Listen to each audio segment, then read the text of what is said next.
Hello again, fans and friends, and welcome to another edition of PD's 4R. The premise of this series is both simple and straightforward. If I ever feel passionate about a topic of discussion, I'm going to make a video on it.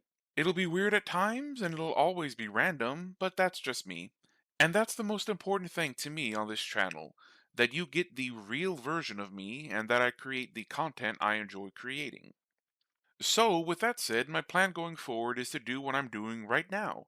Introduce myself in every video like it's the first time you've ever seen any of my content, and start every video with some context on the content I'll be discussing.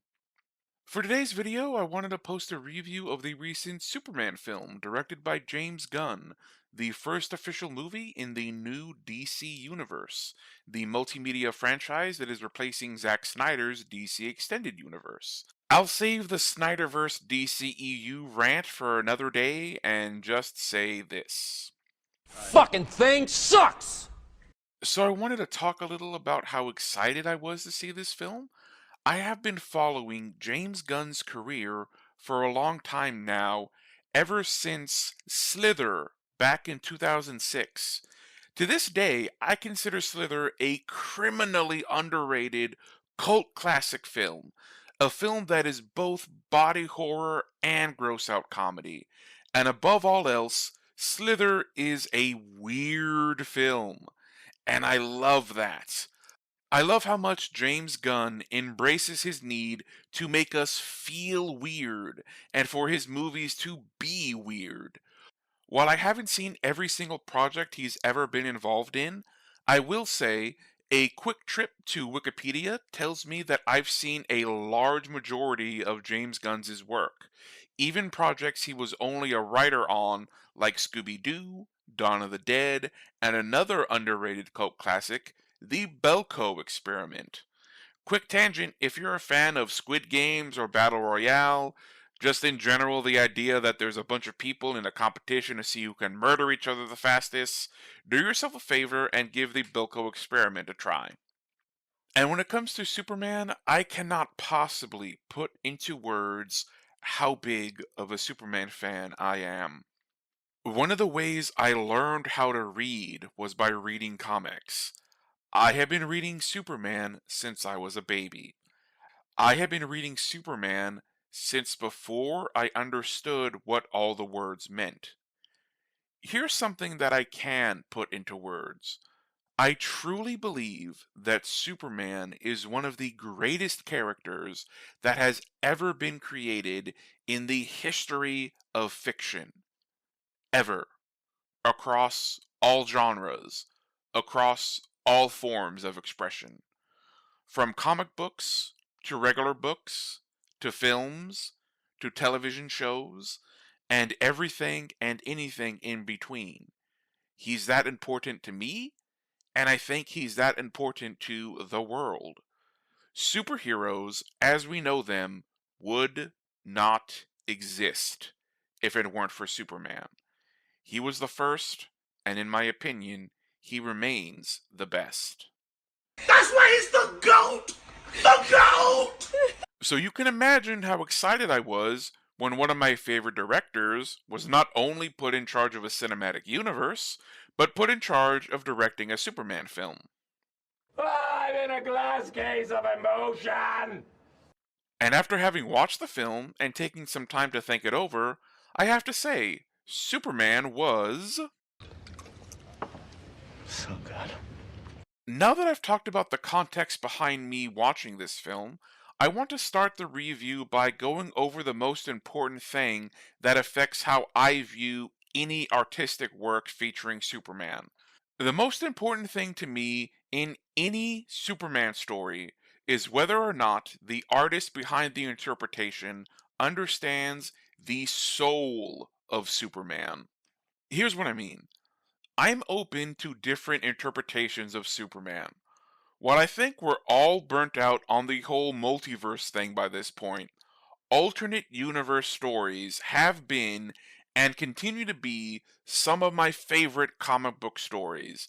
I love it when a creator is bold enough to give us their own unique take on an established iconic character. changing and twisting and morphing them in ways nobody had ever thought of before. Two of my favorite comic book stories are the one where Superman is a communist and the one where Batman is a vampire. But here's the trick with alternate universe stories.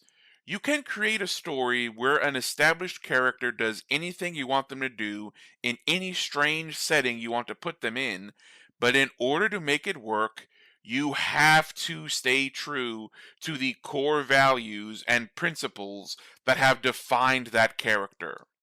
So you can have a comic where Superman is a communist that almost takes over the world.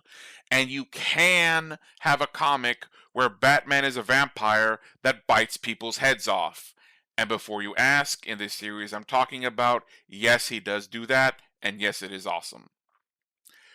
But the reason those comics are seen as some of the best alternate universe comics ever made is because they stayed true to the soul of the character. And that's the biggest compliment and the highest praise I can give this film. Not only does James Gunn understand the soul of Superman, he stays true to that character. It's certainly possible that my rose colored glasses were put on too tightly during the film, and maybe my own fanboyishness of James Gunn led me to miss or overlook something, but for my money, and in my own opinion, there was literally never even one single second in this movie where I had to take a pause and think to myself, this is not something Superman would do. That never happened. Going out of his way to prevent collateral damage anytime he's involved in a fight. That's Superman. Telling the Justice Gang that he wanted to try and capture the monster he was fighting rather than kill it. That is Superman. When Lex Luthor kills a man that Superman ever only met in passing, and only the briefest of interactions, and Superman reacts to this poor man's death by screaming in anguish and bursting into tears. My God, that is Superman. Towards the end of the film, where Superman yells at Lex Luthor about how he, meaning Superman, really is a human and not some alien overlord sent to dominate the world, and how the greatest thing about him is that he is a human, and that being a human means making mistakes and trying to learn from them and become better as a person because of them. Holy shit! That, fans and friends, is one of the most Superman-ist things any version of Superman across any media has ever said. I love it. I love it so much. This film is great. Period. It's a great action film. It's a great superhero film. It's a great Superman film. But here's the review part of this review. I can admit it's not perfect. On a scale of 1 through 10, I'd give it a 9. If we're doing half points and quarter points, I'd give it a 9.25 and wouldn't fight you at all if you gave it a 9.5. But I can't deny it, there are a few things that I think keep it from really achieving the groundbreaking greatness of a film like the original Blade or The Dark Knight. My main critique is that while Superman is a great superhero film, it doesn't do anything outside of the established norms of superhero films. A movie like Blade, you can point to this movie and clearly say, this movie changed how superhero films were made. It was groundbreaking, it was trailblazing, it was innovative. A film like The Dark Knight, that is another film you can point to and say, this redefined the genre. Once this film came out, nothing was ever the same. And as much as I love this film, and I do love this film, I just can't say that about this film. It doesn't do anything that pushes boundaries or redefines the genre, which is honestly disappointing to me when you consider that one of my favorite things about James Gunn is that he is, or at least he was, One of those directors that is not only not afraid to push boundaries, but he seemed to take it as a personal challenge to try and make the weirdest, most anti Hollywood films he could possibly make. This is the same guy that took what was one of Marvel's most obscure properties at the time and turned them into one of the best parts of the Marvel Cinematic Universe. And he did it by embracing the fact that it was random as hell and it was weird as hell to pick the Guardians of the Galaxy of all people to make a movie franchise out of. I'm old enough to remember that 90% of the discourse before the release of the original Guardians of the Galaxy movie was simply confusion. The sentiment at the time was damn near universal. The Guardians of the Galaxy? Really? Who the hell would watch a Guardians of the Galaxy movie? But things are different now. James Gunn isn't some punk rock underground director that Marvel decided to take a chance on, and he isn't making a movie that features a ragtag group of misfits that only die-hard comic book fans had ever even heard of before. He's an established director with a string of surefire proven successes that have made hundreds of millions of dollars, and because he's able to make films that make hundreds of millions of dollars, he's been put in charge of a giant, global, multimedia, interconnected universe.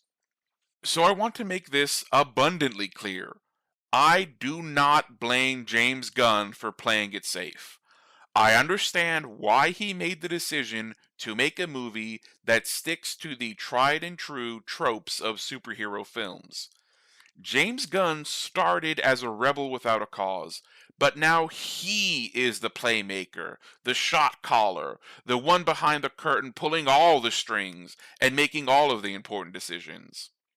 And with the abject failure of the DCEU, I can't even imagine how much pressure James Gunn was under. Imagine having to start up a new comic book movie universe, not only when we're all in the middle of superhero fatigue, but also after the DCEU imploded as messily as it did. Looking at you, Rocky. Black Adam sucked, brother. Steaming, stinking, steaming, stinking pile of grade A monkey crap! A little earlier, I spoke about how James Gunn, from the first movie he ever directed, has seemingly always understood what makes a good Hollywood film. And because he was punk rock and weird and rebellious, he used that knowledge to go completely in the opposite direction anytime he had the creative freedom to do so. But he didn't do that with Superman. James Gunn understands everything about making a good Hollywood film, and then he just did that. He just made a good Hollywood film. And it is good. It's a very fun movie. It's very exciting. It's very entertaining. It's a joy of a film. But there's no seismic shift here. There's no one scene that I can point to and say, this changes everything.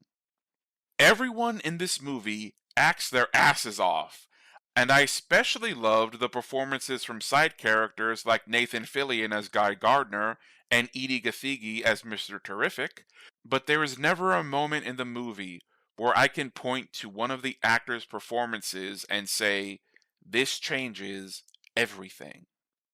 Let's put a smile on that face. Other than that, I only really have one other complaint about the film.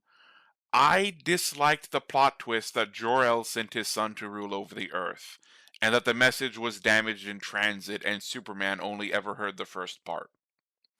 Getting back to what I said about the soul of a character, I just don't feel like this interpretation of Jor-El captures the soul of that character. I also think that by going this route, unless this gets retconned in the future, we now have removed the possibility of ever incorporating into the DCU what I feel is the second greatest thing that has ever been said in any Superman story ever. In case you were wondering, in the comic book All-Star Superman, Superman saves a young girl from committing suicide, and once he talks her down from that ledge, he hugs her and tells her, "You're so much stronger than you think you are." That is one of the rare times that a comic book has ever made me cry. That is absolutely one of the most beautiful things I have ever read in my life, and the greatest line in any Superman story ever. But the number two greatest line in Superman history, if you can believe it, also comes from All Star Superman. In this version of Superman, Jor-El says, "You have given them an ideal to aspire to, embodied their highest aspirations. They will race and stumble and fall and crawl and curse, and finally they will join you in the sun." That is the soul of Superman. That is everything that is great about this character. And we can't have that in the DCU now that Jor-El is evil. Well, maybe not evil, evil, but at the very least, he's a pretty big douchebag. Douchebag. But please don't let any of my critiques overshadow the fact that I love James Gunn, I love Superman, and I loved this film. I'm excited to see where the DCU goes from here, and now more than ever, I really do believe that James Gunn really is the exact right person for this job. As a super fan of Superman, it gets a very high recommendation from me. And that's the video, fans and friends. Please remember to like and subscribe if you feel like liking and subscribing. See you in the next one, whatever that ends up being, and thank you for watching PD's 4R.